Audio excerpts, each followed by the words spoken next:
So, you think you're untouchable? Word life. This is basic thugonomics. This is basic thugonomics. Word life.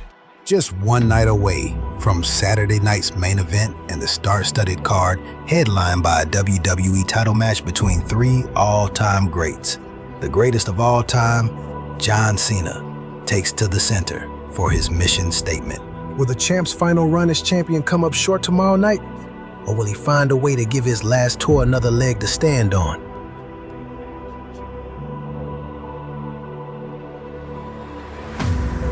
With pure venom spewing from behind a microphone, Cena showed complete disdain for the live crowd, calling them spoiled and entitled, unworthy to see him defend the WWE Championship tomorrow night.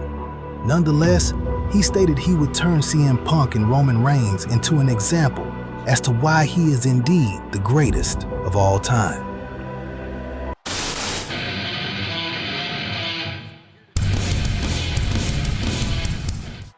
CM Punk and John Cena come face to face on weekly television for the first time in over a decade, this time on different sides of the moral compass. Punk berated Cena for his cowardice, calling him a hypocrite as the sentiments he holds to the fans now are the same ones he challenged Punk on more than a decade ago. He continued on to say that karma shows no mercy for anyone, and that after Saturday night's main event, all Cena will have left is a list full of accolades and a ruined legacy.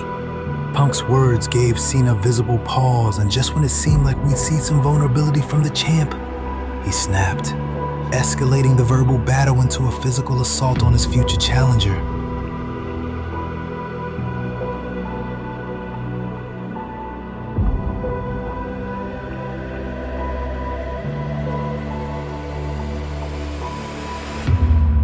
An attitude adjustment served as the exclamation point on the brawl. But Cena wouldn't get to celebrate just yet as Roman Reigns gave him a stinging reminder of the task ahead. Just one night's sleep away from a brand-shifting match. Next up, a match for the United States Championship. Xavier was called for a shot against the United States Champion last episode, and now accompanied by Kofi Kingston, he marches into battle.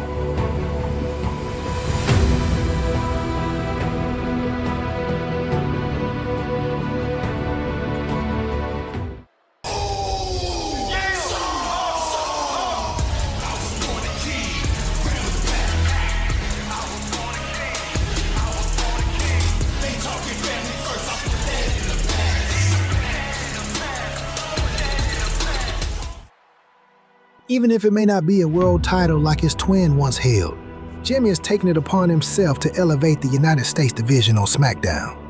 Xavier Woods being a face he's seen many times before in tag team action, this provides a bit of 2010s nostalgia for Smackdown fans.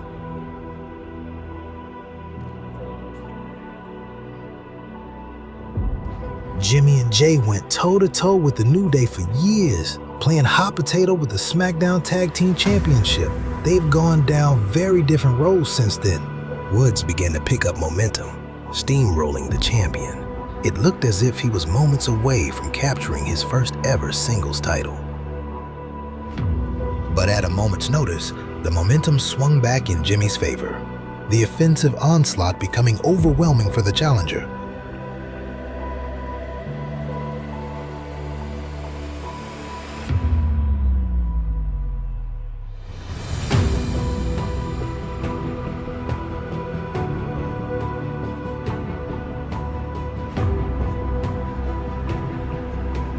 Like a true daredevil, a whisper in the wind to the outside brought the crowd to their feet. And the splash on the inside put Woods down for the 3-count. Jimmy Uso is still your United States champion. But if he thought the sportsmanship the two teams shared in the past stood true, he was in for a rude awakening. There's trouble in paradise for our U.S. champion. And this time, his brother won't be able to have his back. But just because he doesn't have a brother on the blue brand, doesn't mean he doesn't have allies. Enter Trick Williams. Is this a helping hand? Or is Trick putting himself in the line of fire? I suppose we'll find out.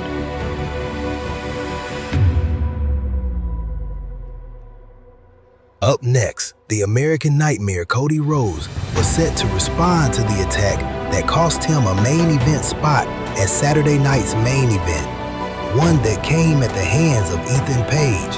But as the fans cheered, their anticipation turned into confusion. The music played on, but Cody never came out.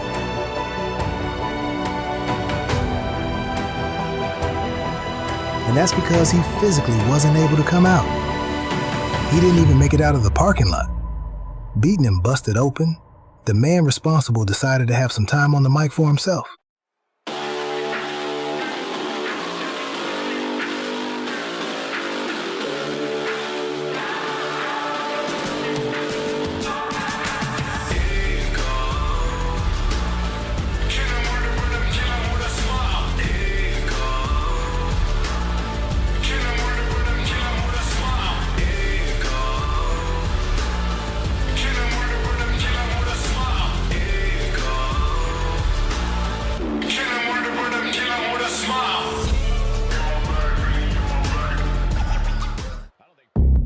With arrogance very true to his character, Ethan Page beamed and boasted at the fact that he had made such a great impact on Smackdown in such short time. His move to target Cody Rhodes was calculated, as Rhodes is one of the biggest names in the industry, and now Page had incapacitated him in back-to-back episodes. Is it ruthless? Yes, very. But Page made it clear that he will stop at nothing to earn his respect on the blue brand, and he has no intention of waiting in line for opportunities. He punctuated his monologue, making us all aware that we are now in the era of ego.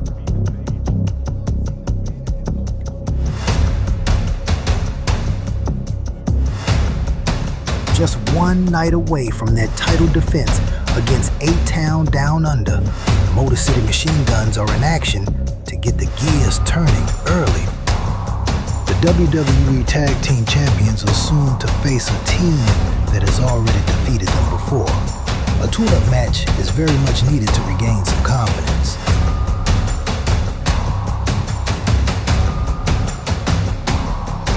Tonight they take on the pairing of Brooks Jensen and Apollo Crews. Outmatched in size but never in talent, the Guns still find themselves facing adversity early in the match.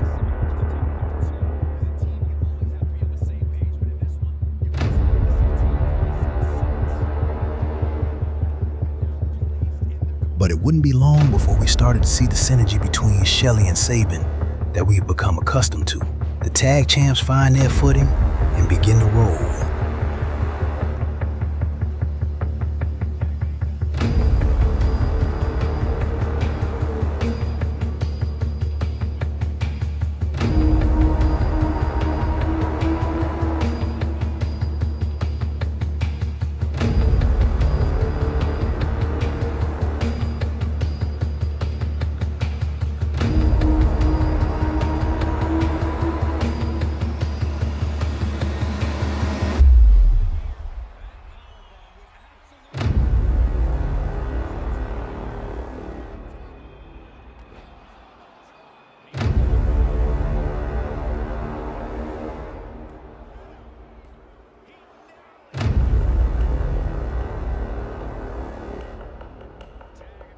But surprisingly, Crews and Jensen, while being an unlikely pairing, seem to mesh very well.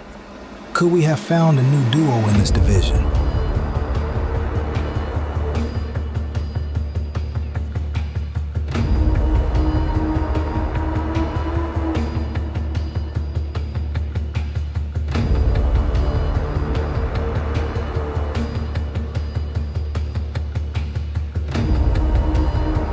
Despite the difficulties, Shelley lands a huge sliced bread on Apollo Crews, bringing the win home for the Guns. One more sleep. Will the Motor City Machine Guns be able to keep the momentum rolling over a town down under? Or will their time at the top come to an anticlimactic end? Backstage, Danny Ha looks for Smackdown GM Wade Barrett to discuss his future. He was intercepted by Kiana James, who informed him that she has officially been hired as the assistant general manager of Smackdown. However, she had more news for him. She had arranged for Danny to take on Finn Balor on the next episode of Smackdown. Our main event. This was the match Jade Cargill called for. She wanted revenge, to send a message to Raquel Rodriguez and Liv Morgan. Tonight she gets that, but was Jade Cargill able to find a tag team partner? Being a dominant force on SmackDown, it's hard to make allies and very easy to make enemies. Lucky for Jade, she was able to find middle ground with one of her peers.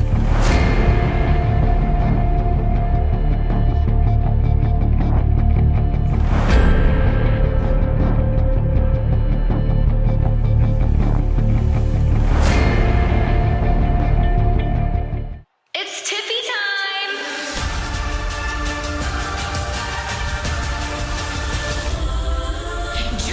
I'm going in, feel somebody in my skin. I wanna see you try.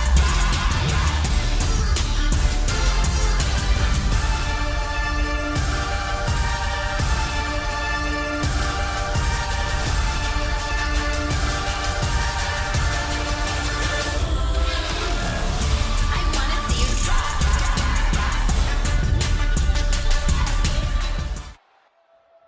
Making her first appearance on SmackDown in the new season, Tiffany Stratton stands alongside Jade Cargill to attempt to take down the Judgment Day. Easier said than done. Liv Morgan being a former women's world champion and Raquel having found her stride as a dominant giant in the women's division, the two are quite the dangerous combination.